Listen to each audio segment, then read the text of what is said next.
Yuba-Sutter.LIVE's local government live streams are presented by Plumas Lake Self-Storage in Plumas Lake, where lifelong local residents are helping other residents keep things safe, providing indoor storage units, outdoor RV and vehicle parking,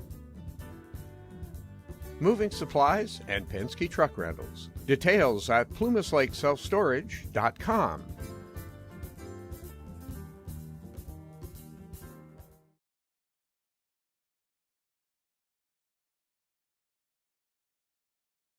Is item number 2.5, public employee appointment, employment evaluation of performance, discipline, dismissal, release, Government Code Section 54957. By a vote of 6-0, the board approved Resolution 2024-25/19, which is release of temporary certificated employees and authorizing the Assistant Superintendent of Personnel Service to serve employees with appropriate notices. Comments from board members. Mr. Fuhrer. Mr. Taylor. Okay. Dr. Yang. No. Mr. Stamen. Mr. Galicia. Just thank you for everyone for coming. That's it. And Mr. Crawford is absent. Recognitions. Amy Stratton.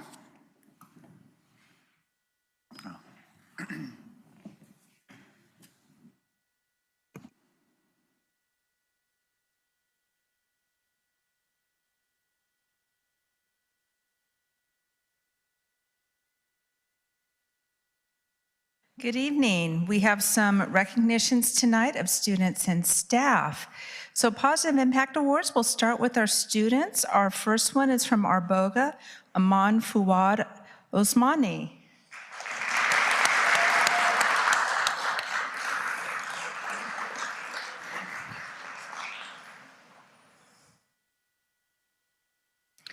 From Browns Valley, we have Peyton Rogers.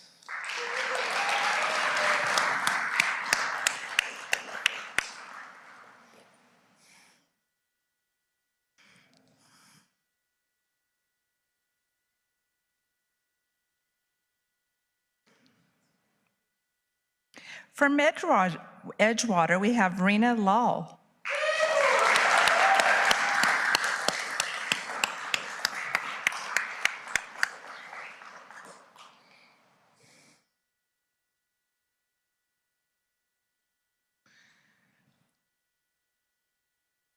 From Lyndhurst, we have Evelyn Kupser.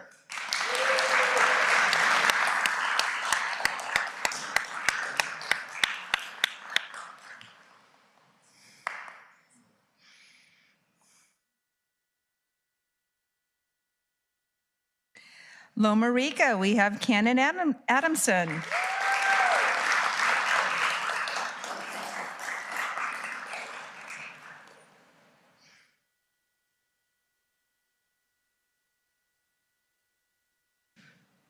From Yuba Gardens, Alexis Hernandez.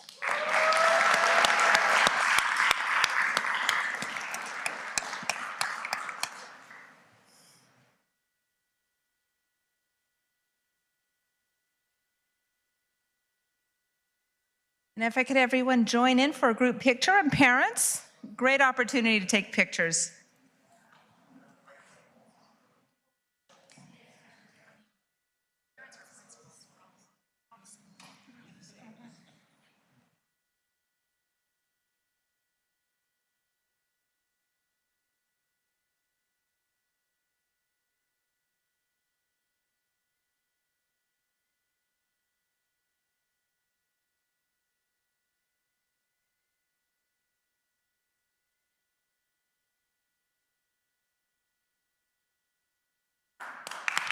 Big round of applause.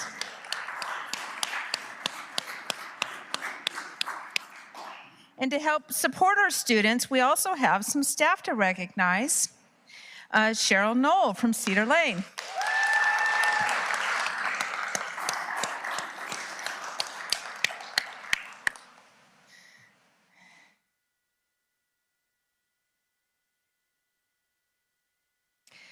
From our childhood development program, we have Linda Duenes and Sophia Infima.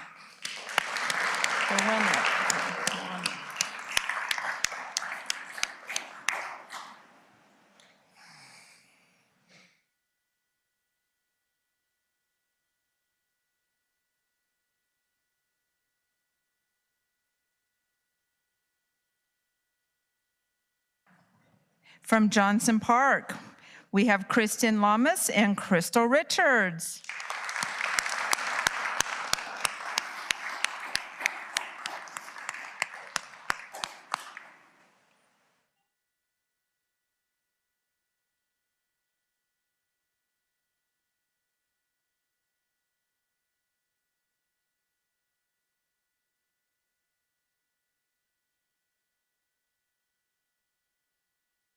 And if you could come on back for a group picture. A group picture for families and friends.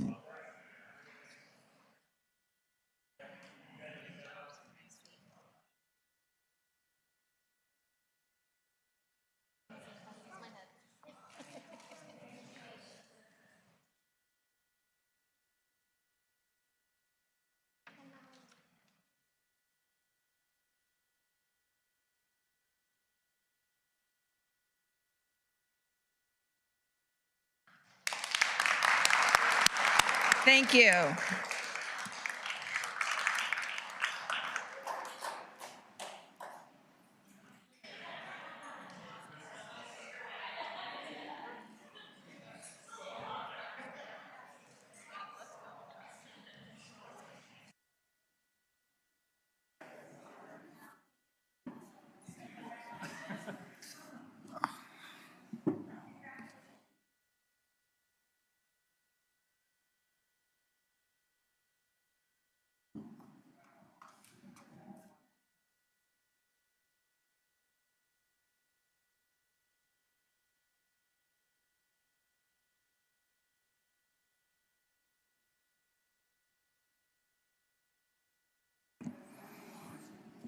Thank you, Amy.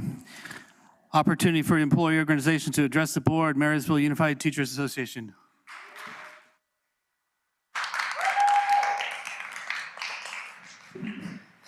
Good evening, Mr. Criddle. As usual, here's a way to clear a room. So it's a good thing this doesn't give me a complex or anything, you know?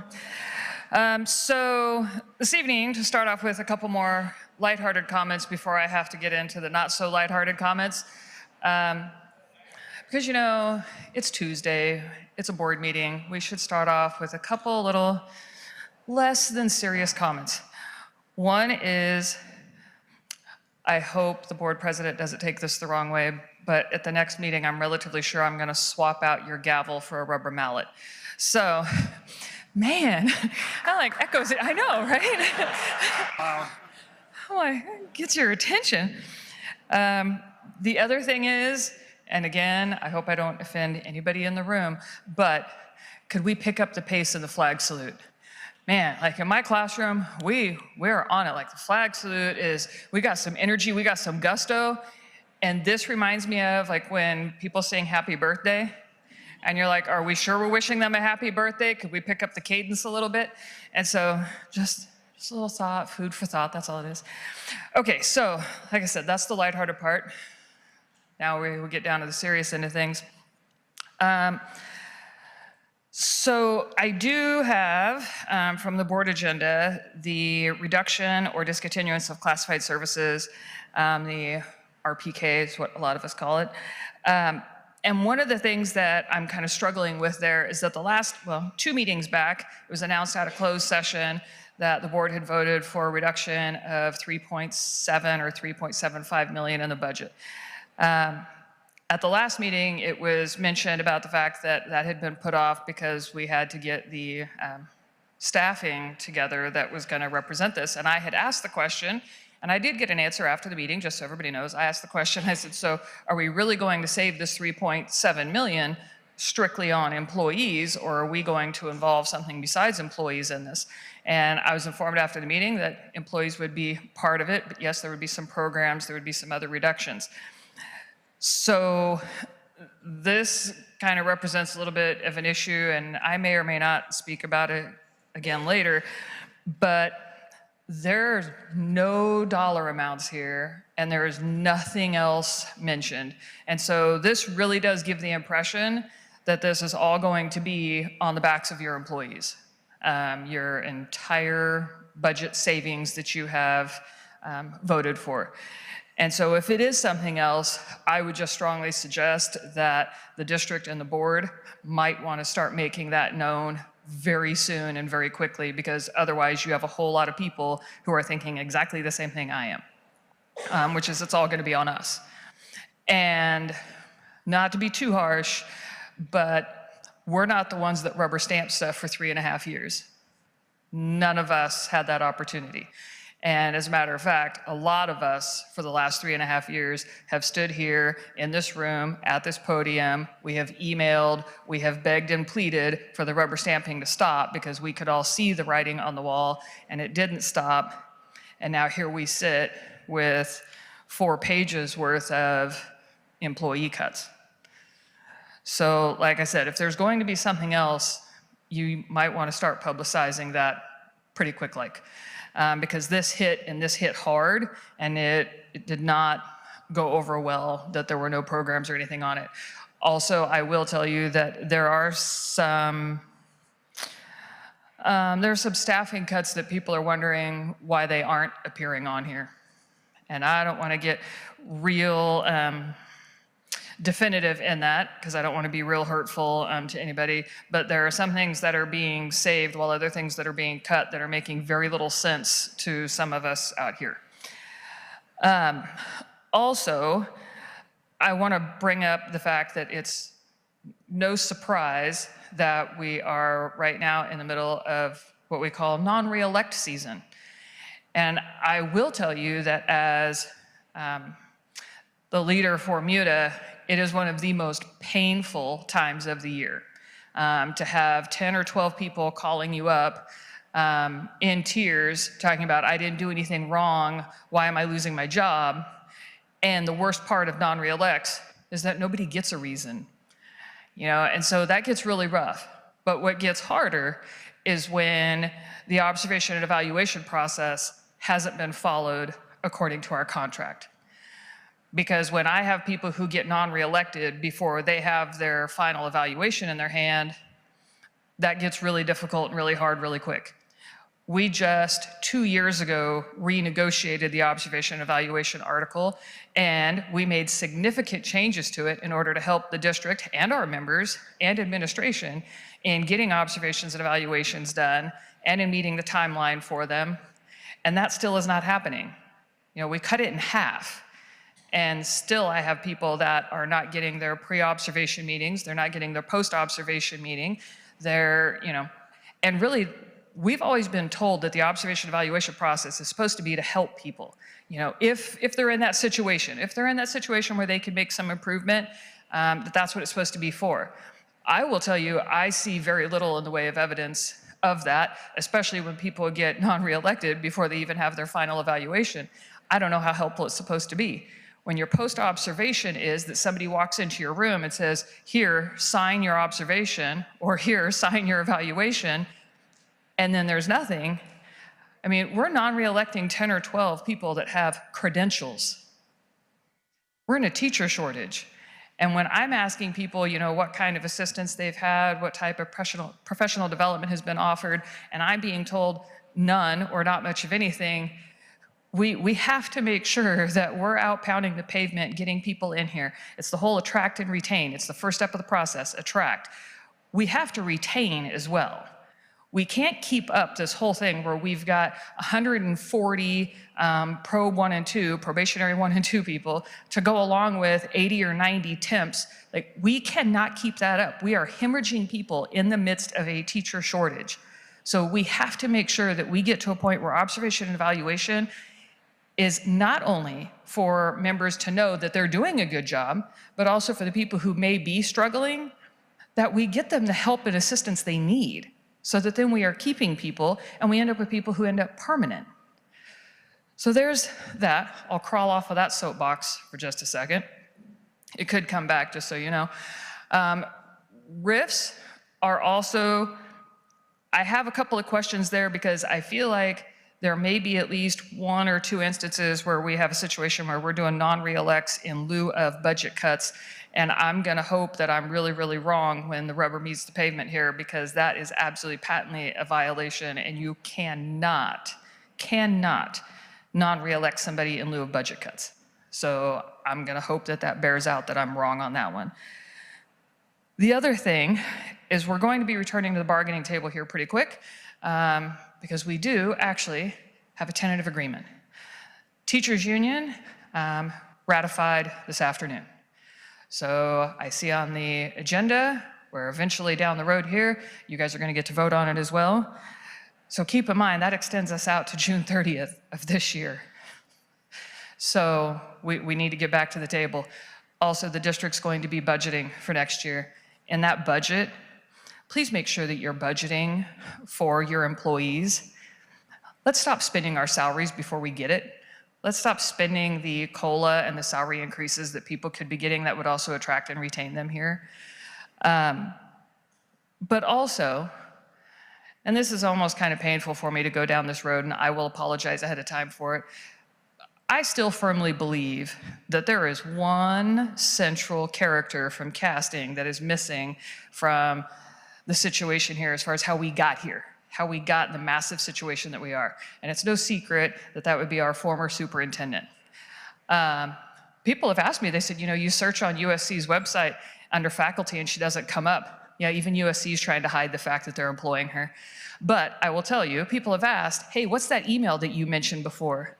So the guy who is in charge, he's the dean of the Rozier School of Education at USC, that everybody within the sound of my voice should get on your computers and start emailing tonight. His name is Pedro Noguera, and his email is pnoguera@usc.edu. I actually have tonight off from my emailing because mine's every 48 hours and I hit it up last night. So everybody else, your turn tonight. Thank you.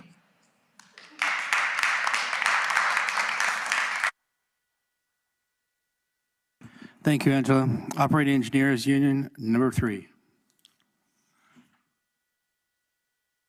California School Employees Association 326 and 648. Association of Management and Confidential Employees. Supervisory Unit. All right, with that, we're going to move into public comment. Persons wishing to address the board under public comments or specific agenda items prior to the board taking action must complete a public comments card in place of a basket, which looks just like this. Speakers will be invited to the podium in order the public comments cards were received. The public may address topics not on the agenda during this section of the agenda or ask that they be heard during a specific agenda item. Comments are limited to a maximum of 3 minutes per speaker, 20 minutes total time for public input on each item per Board Bylaw 9323. The Ralph Brown Act prevents the board trustees from responding to any of these comments with the exception of clarifying questions.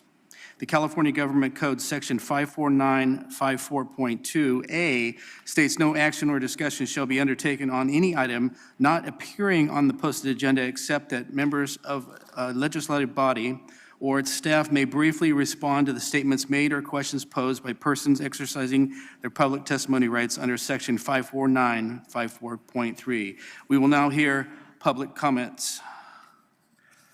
First up is Mr. Jim Carpenter.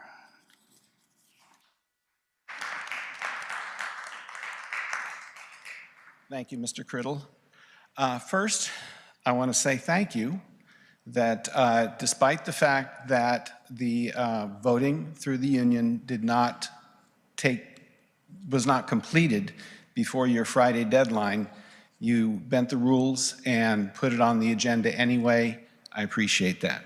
It's been a long time coming, and any further delay would just be more frustration, so I thank you. I also want to echo a little bit of what Angela said a bit ago. We were under the impression when you first announced that you were going to make some large budget cuts, that you were going to do everything that you could to keep those cuts as far away from the classroom and from services for our students as possible, which is a sound policy. It's my understanding there's still about a dozen positions here at the district office that were newly created during the tenure of our former superintendent, who it is my opinion, those positions should probably be some of the first on the chopping block. They are farthest from the students, and if we got along without them 5 years ago, we should probably be able to get along without them now. I hope you do everything that you can to keep your promise about keeping those cuts away from our kids. Thank you very much. Thank you, Jim.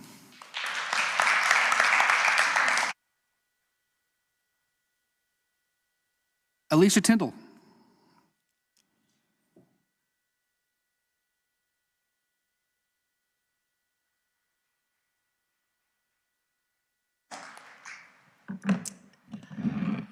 I brought an entourage with me here. Good evening, board members. My name is Alicia Tyndall, and this is my sister, Michelle. And we are both teachers at Covalod School. We're coming before you tonight as spokespeople for our staff. First of all, we want to acknowledge that the district and MUTA are close to reaching a contract agreement. It's been a rough road to get here, but we really sincerely thank you for that. We are also standing before you this evening to speak up on behalf of our elementary school counselors. It has been mentioned time and again how much behavior has changed in the last 5 years. We have serious concerns that the district may not see these counselor positions as a necessity. Our counselor is invaluable. The number of students who endure a life filled with traumatic experiences is overwhelming and unbelievably sad. Whether these traumatic experiences have happened to them in early childhood or whether they are living the trauma while they are attending our schools, the effects of those traumas are evident every single day and every single hour in our classrooms across the district. As teachers, we are not trained or certified to deal with the severe emotional struggles and consequential behaviors of some of our students. We do our best, and those of us with years of experience and with children of our own have become more skilled in de-escalating situations and in teaching students coping skills, but we simply are not counselors. The students with severe struggles and behaviors need access to counseling support outside our classrooms, but not only for themselves, but for the sake of the rest of the 20 to 33 students in our classes who are affected by their struggles and behaviors.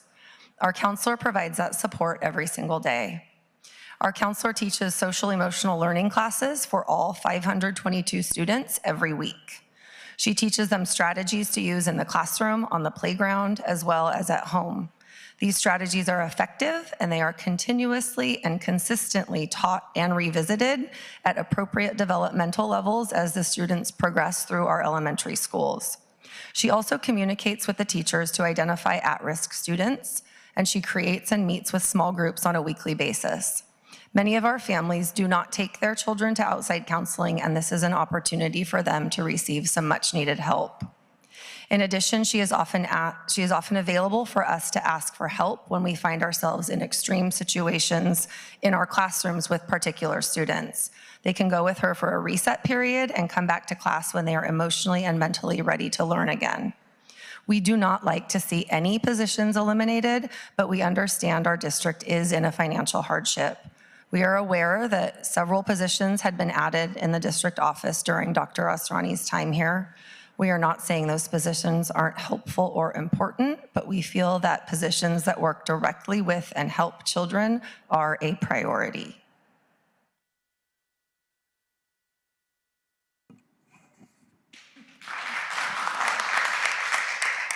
Thank you, Alicia. I guess we have Michelle?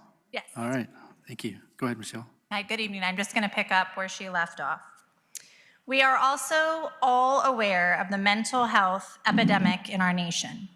For us to neglect the mental health of our students in their early years, in our opinion, is simply irresponsible and will contribute to potentially devastating actions in some of these students' futures. Please consider keeping our counselors and cutting from another place that does not directly affect our students. Or at the very least, please put this vote on hold and come visit some of our sites to see the impact that our counselors have. Come see some of these unbelievable behaviors that some of our students exhibit as just little kids, and we really believe you will see how necessary our counselors are. Thank you for your time. Thank you. Jim, Alicia, Michelle, thank you very much for stepping forward and making your public comments. We appreciate it. Thank you. Superintendent updates, Mr. Jordan Reeves.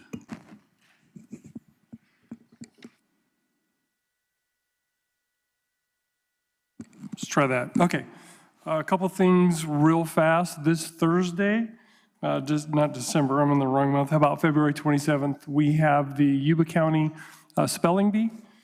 Our student at Cedar Lane, Fernando Ledesma, is the defending champion as a 5th grader, and he also won the 6th grade competition this year. So he's pretty good.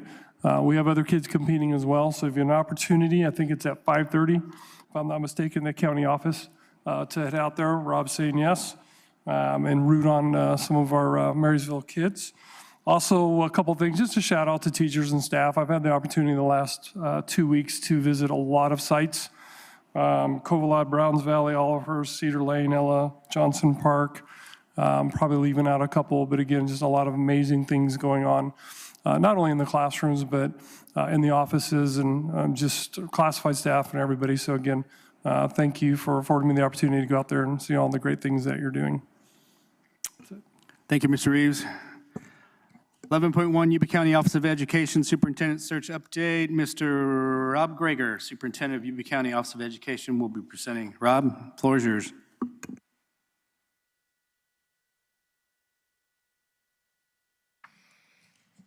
Thank you, Board of Trustees and Superintendents, Assistant Superintendents, and Directors.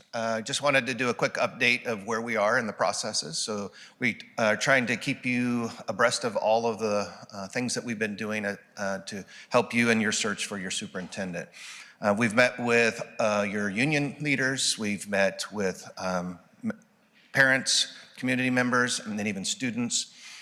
We have one meeting left, and then at that point we will be done with any of the meetings, but we are flexible. If you hear from your constituents or from an area and they need and feel the desire to speak on their behalf, we would first ask that you go to the surveys and send them there, but if not, just like we did for Foothill, we are more than happy to accommodate. So with that being said, Foothill will be our last meeting that we have scheduled, and that is on Tuesday of next week. So if you have not had a chance to attend one of our meetings to hear kind of the processes and what's going on, and then we also get feedback from the community and then from staff that are in there present, and also from parents. So it's a great opportunity to tell that. At this point, we have 250 surveys that have been received. Remember, these are anonymous. We are not sharing those with the board, the survey results, because they do ask, sometimes they're putting information in there that pertains to, possible candidates, other things like that we would not share. What we will be using it for, though, is to help drive the questions that we're going to ask the superintendents. And such as one of the predominant questions or statements that keeps coming across is they would like to see somebody that's honest, somebody that's transparent, comes up quite a bit. Able to build relationships is another word that we keep hearing over and over again. So as these type of words keep coming up into the forefront, that's what we're going to be asking of those superintendents and asking them how they do these things. How are they able to show that? And what are they able to give examples of? And then we will be using some of those in the scoring processes. We've also reminded that we are going to offer the opportunity for some community members and others to be on part of our first set of interviews. And if they are interested, they can go to our webpage and they can comment and talk to Mary Hang, who is our Director of Personnel, and ask that their name be put in there. We've even asked at places if students are interested and they would like to go through this process. We would love to have some students that would represent also our community. So this is a way for our community, our parents, students, and even your staff to be able to have what we believe is a voice, because it is over and over again that as I go through our community and I am in many meetings with many community members, they want to be heard. They want us not to make a mistake. They want us to get this right. I would say the last part that they keep asking, and you'll hear it over and over again, is please, please, please vet the person. Make sure that we have checked their background. And we've made it the statement that the law does now state that everything that they've ever worked at for a certificated employee, they have to state it, and then we can go through and vet it. So that is a new law as of January. So that is something that we will be doing, yes, and yes, and yes. The last part that as we go through this process is we just are here to serve you. So if you hear of things, I've had people reach out to me. I've had board members, I've had community members. We are here to help you get the best candidate possible. And that's our goal for you. I hope that as we go through this process, that we hit the mark. That is what I always tell people. I want to be at the tip of the spear, not at the butt. I want to be able to hit that point, and for us, I don't believe in the ready, fire, aim method.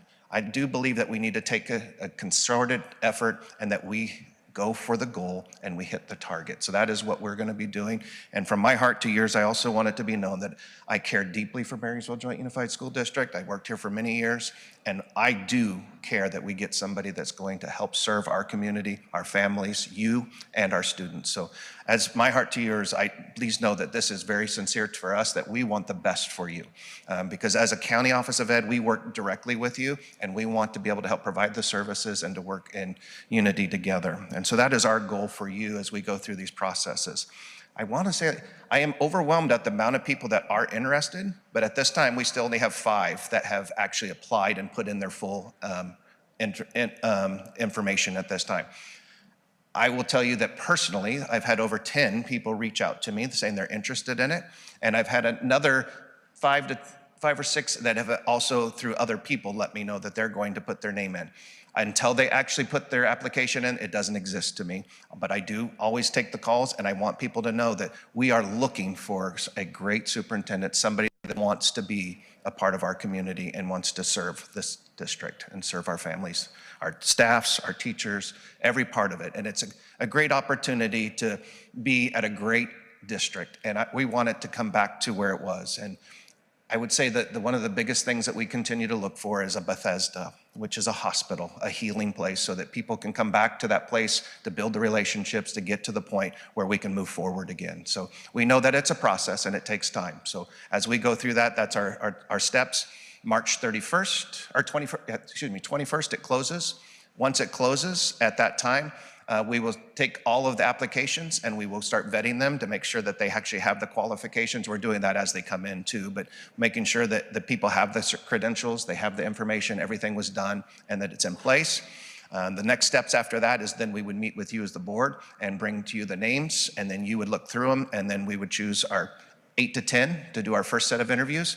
After the first group of interviews done, then 2 to 3 would be your final, and then we would do that in a closed session, and we are doing that as the board's directed at a close. So people that are going to be a part of it are going to obviously take an NDR, non-disclosure. They'll sign off on it saying that they know that this is going to be confidential. So again, as we go through that process, and the purpose for that is because we do have people that are in districts right now that they're not interested in having their board and everyone else knowing that they are going for this position.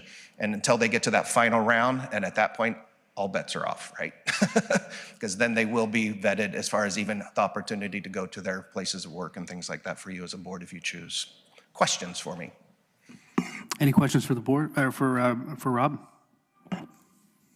Any questions from the public? Have any comments, questions, curiosities?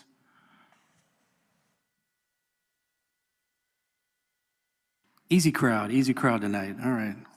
Well, you guys cleared the room very well. Thank you, Angela, for doing that for us. I appreciate it. Thank you, Rob. Appreciate all your help. Appreciate you guys.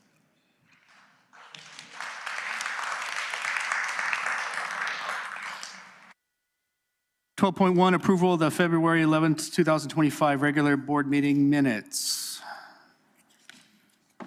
We will now approve the minutes from the February 11th, 2025 regular meeting. Are there any noted corrections? No. If not, do I have a motion to approve the minutes for February 11th, 2025? Mr. Fuhrer. Thank you. And do I have a second? Mr. Galicia. All in favor? Aye. Any opposed? Motion carries. Moving on to 12.2, approval of consent agenda items. We will now approve the consent agenda items 15.1 through 17.5, noting that 17.6 has been pulled, item has been pulled from the board for further consideration. So it's 15.1 through 17.5. Do I have a motion for consent items 15.1 through 17.5? From Mr. Steeman, and do I have a second? Second from Mr. Taylor. All in favor? Aye. Opposed? Motion carries. New business superintendent. 18.1, this is the second read. Approve and adopt board policies, administrative regulations, and exhibits for Section 3000, business and non-instructional operations. Jennifer?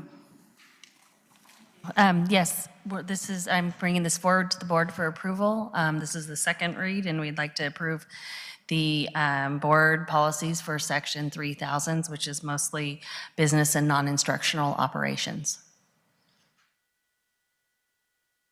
Any questions for Jennifer at all? As you guys know, we're trying to get many of these policies done throughout the course of our time here, and lots to make up. So do I have a motion to approve and adopt board policies, administrative regulations, and exhibits for Section 3000, business and non-instructional operations? I need a motion. I have a motion for Mr. Steeman. How about a second? Dr. Yang? All in favor? Aye. Opposed? None. Motion carries.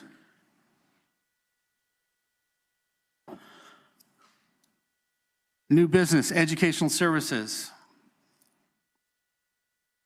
Public notice and review for the adoption of 3 high school Spanish curricula, Galleria 2025, Senderos 2023, and Temas 3E and AP Spanish 3E for the 2025-26 school year. Ms. Amy Stratton. Yes, I'd like the board to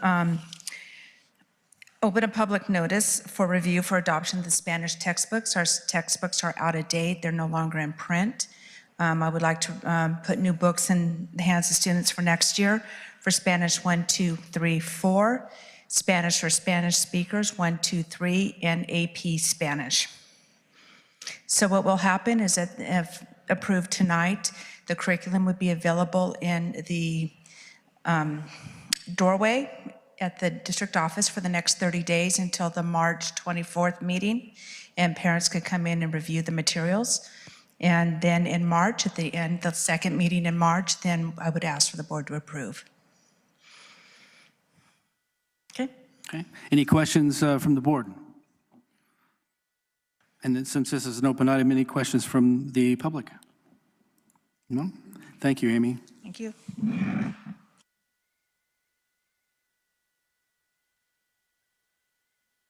Moving on to number 21, new business personnel. This is an actionable item.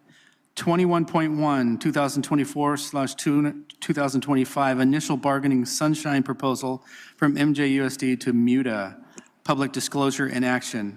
Ms. Ashley Vett. Let's see here. So you just kind of said it. 21.1 is the initial bargaining sunshine proposal from MJUSD to MUTA. And although we've reached agreement for salary for both the 23-24 and 24-25 school years, this is more of a formality to follow process. And so the action or request tonight is that the board take action by opening a public hearing this evening and then approving 21.1. Any questions from the board? Can I have a motion to approve the initial bargaining sunshine proposal from MJUSD to MUTA? Mr. Fuhrer, okay. And how about a second? Second, Mr. Taylor. All in favor? Aye. Any opposed? No. Motion carries 6-0. And Ms. Vett, how about 21.2? So similarly, the next item, 21.2, is the initial sunshine proposal from MUTA to the district. And similarly, in this, where it's requested the board hold public hearing and also approve. And approvals on 21.1 and 21.2 will allow for the approval on 21.3, which is the tentative agreement between MJUSD and MUTA.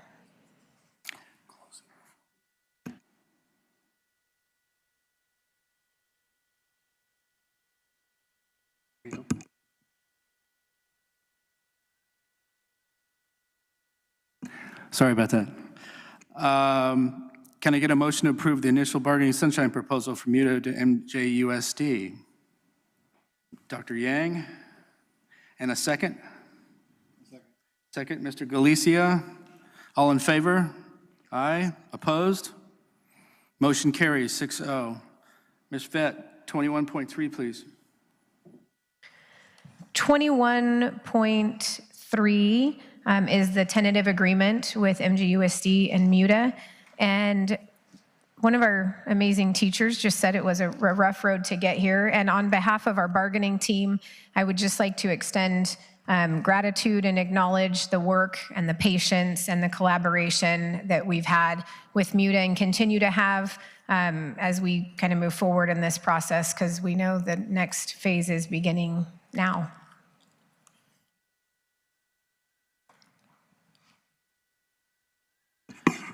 Thank you. Do you have any questions from the board? No? Then can I get a motion to approve the tentative agreement between MJUSD and MUTA? Mr. Fuhrer, okay. And a second? Mr. Steeman? All in favor? Aye.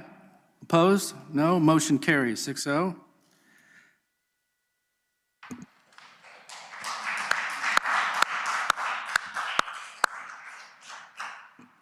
Moving on to 21.4, which is 2024-25-20, reduction of discontinuance of particular kinds of service certificated employees. We have a public comment here, Ms. Angela Stiegel.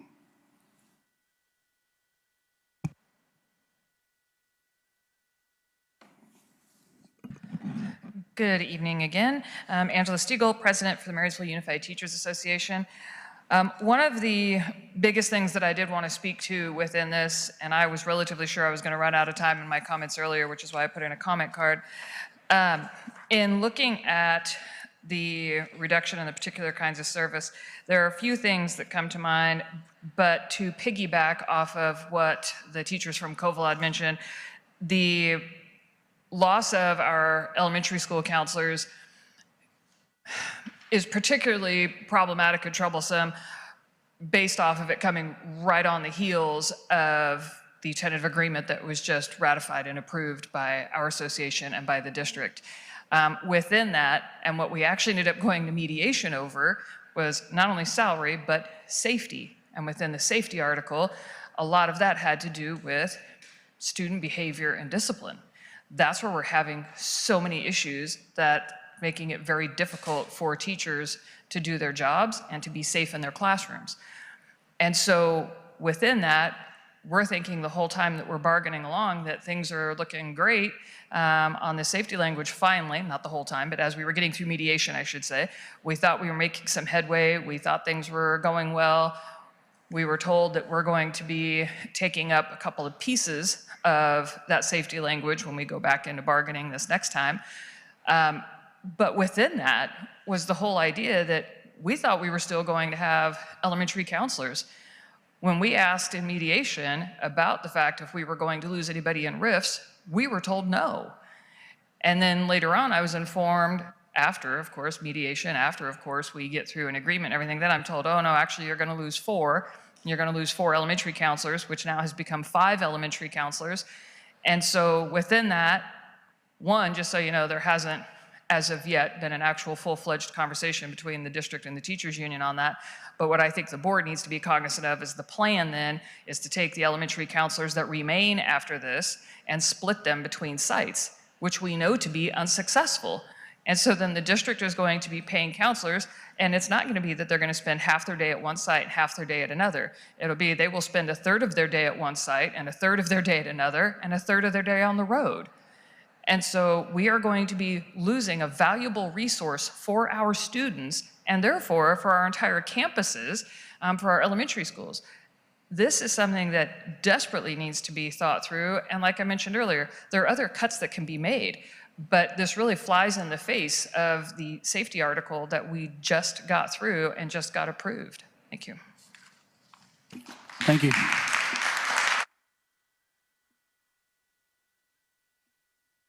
Ashley, do you have anything to speak to this? 21.4 and 21.5 are action items, and in alignment with the budget reductions, it's recommended the board take action to approve both attached resolutions. I did those kind of together, 21.4, so first.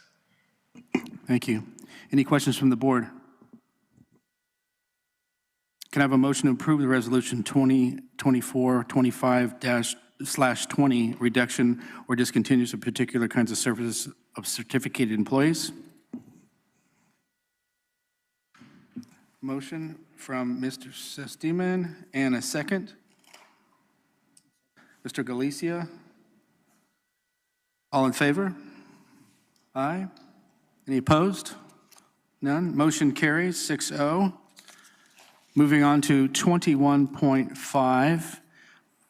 We have public comment from Ms. Jolene Valley, or Val? Sorry for the mispronunciation. Did I get it right? No? Thank you. Jolene Valle. Jaylene Valle. Jaylene Valle. Yeah, good evening.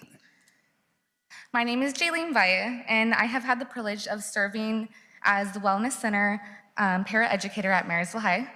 I am here tonight because I am deeply concerned about the future of our Wellness Center and, more importantly, the students who rely on it. The Wellness Center is not just a room, it's a safe haven and a place where students take a moment to breathe, reset, and find the support that we are needed here on campus. Some come for a short coping break, and others for therapy, and many access our school closet through our Wellness Center. Since the beginning of the school year, we've had over 2,000 students have checked in, and more so, 250 of them have received clothing from us. And just last Thursday, 50 students participated in our new Thrifting Thursday, where they could stop for free and get clothes for free, no questions asked. Beyond that, we are also partnered with Blue Zone, where we bring monthly wellness workshops to our students, providing them with tools to improve their mental and physical well-being. But without a wellness paraeducator, this space will have to remain locked for much of the day because myself and the school social worker are the only two staff who oversee the center. Our school social worker already sees an average of 6 students daily for therapy and crisis support, and simply cannot run the center while in sessions or meetings. That means students seeking a 15-minute reset, looking for food or clothing, or needing a safe place to leave the classroom will have no access. This is not just about a position being eliminated, it's about the well-being of our students. When we talk about prioritizing their mental health, it must be more than words. I urge you to reconsider the decision and find a way to keep the Wellness Center open and accessible. Our students need this space and they need our support. Students can't learn if they don't feel safe, supported, and seen. Mental health is not just a luxury, it's a necessity. Thank you.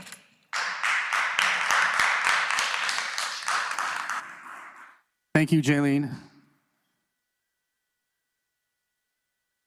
Can I have a motion to approve Resolution 2024-25/21, reduction of discontinuance of classified services for lack of work or lack of funds? Do I need a motion?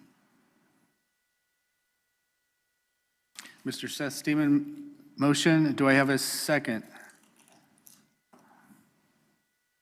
Mr. Fuhrer?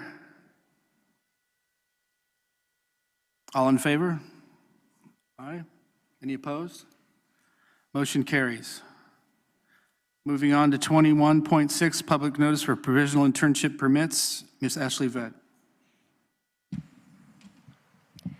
Okay, so in accordance with our hiring practices and in compliance with Ed Code 44263, it is recommended the board approve the authorization of a provisional intern permit for the teacher listed here.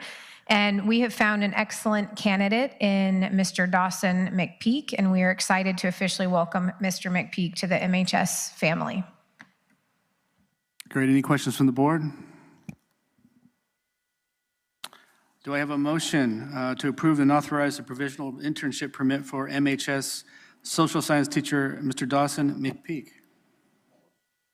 That's Mr. Taylor. A second for Mr. Galicia. All in favor? Aye. Opposed? Motion carries 6-0. Thank you, everyone. Our next regular scheduled meeting is March 11, 2025, and this meeting is now adjourned.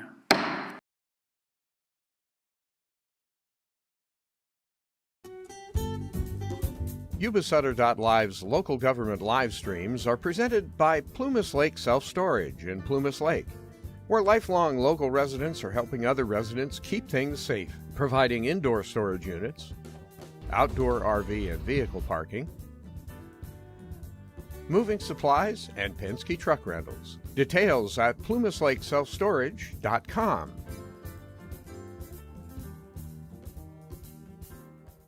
Hi, I'm Neil Goforth of Comfort Keepers of Yuba, Sutter, and Nevada counties. Caring for elders or even yourself has challenges.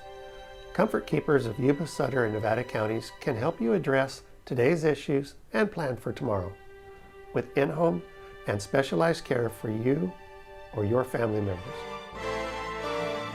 Call us at 530-749-8800. Comfort Keepers of Yuba, Sutter, and Nevada counties.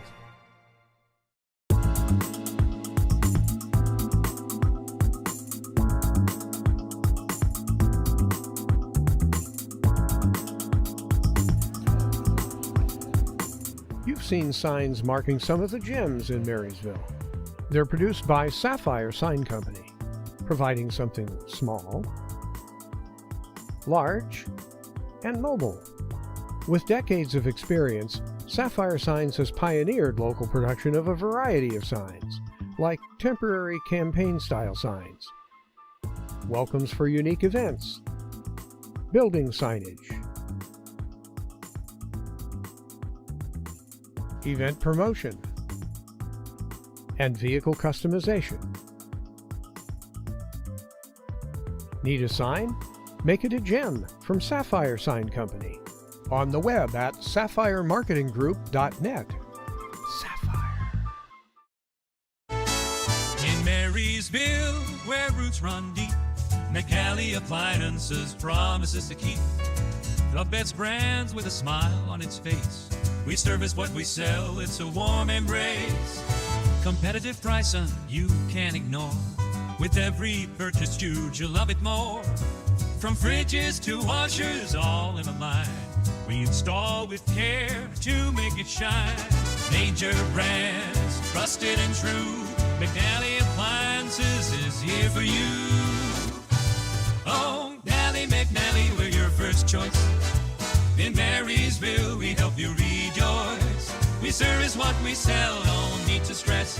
At McNally Appliances, we're simply the best. Our promise stands, we'll always be here.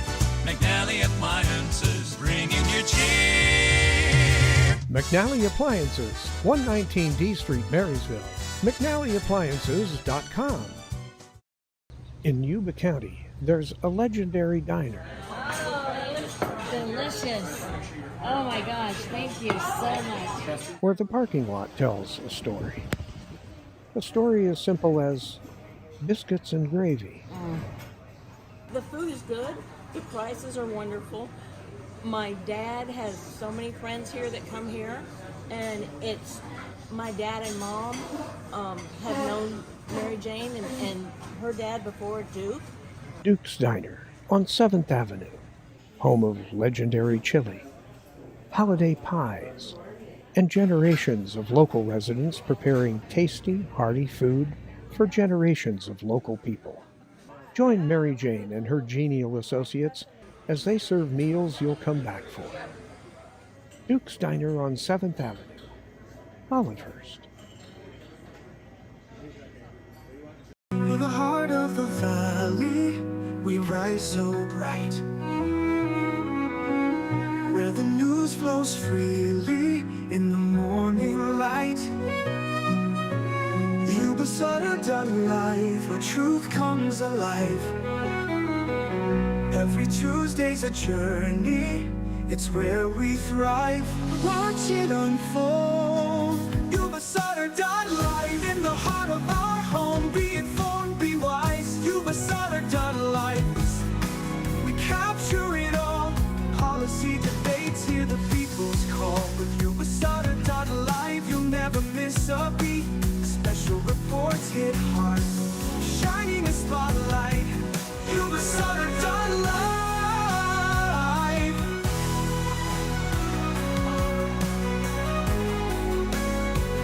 Yuba-Sutter.LIVE.